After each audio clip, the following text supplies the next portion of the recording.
I want to take a minute of your time and talk to you about barnwood. Yeah, barnwood. Knowing how to take this beautiful resource and turn it into a stable piece of furniture is a skill and a craft in and of itself.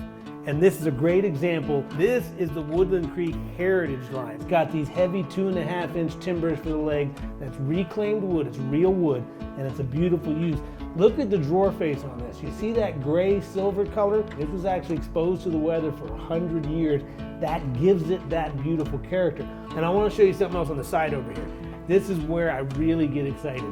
This is what barnwood is supposed to look like. Look at the character, the detail. Look at this knot. Look at the weathering. To be able to use this wood, craftsman has to know how to maintain all the beauty, but also capture the integrity. I want to show you another one because I have it here, and this will give you some examples.